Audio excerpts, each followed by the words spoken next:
crois pas qu'on ait à présenter Armand, mais cette exposition me fait penser que l'œuvre n'est pas connue comme elle devrait être, tant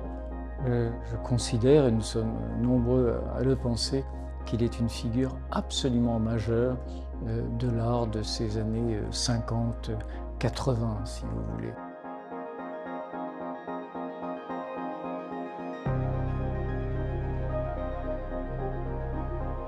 La beauté de cette exposition réside dans la qualité des pièces que Georges-Philippe et Nathalie Valois ont pu rassembler. Et c'est dans ce choix-là que j'ai eu à sélectionner les pièces qui sont présentées. Nous voulions montrer l'extraordinaire diversité du travail d'Armand, la diversité de ses séries, la diversité de ses techniques et la manière dont Armand s'était toujours situé avec une extrême intelligence par rapport à son époque, par rapport au contexte même tout aussi bien social, politique qu'artistique et sociologique.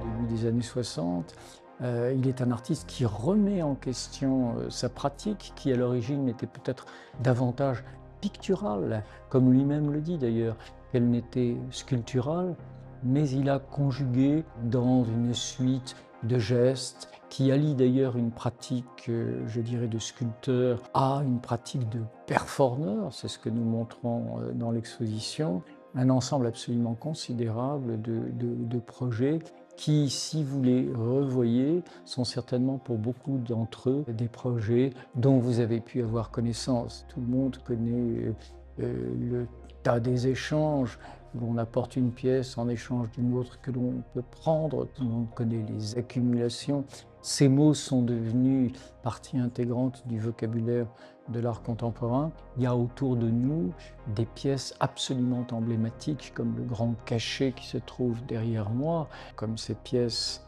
réalisées avec la Régie Renaud, qui sont des pièces d'une force et d'une diversité incroyable. Le grand piano calciné est pour moi évidemment une pièce majeure, puisqu'elle est l'écho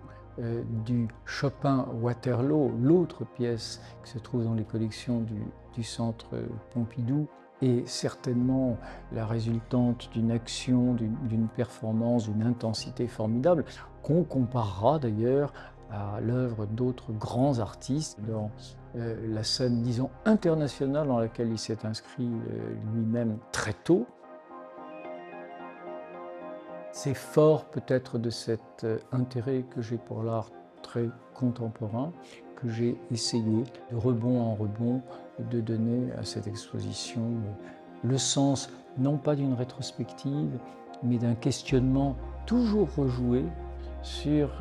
des questions qu'Armand pose aux matériaux, qu'Armand pose à la société, qu'Armand pose, somme toute, à son statut d'artiste.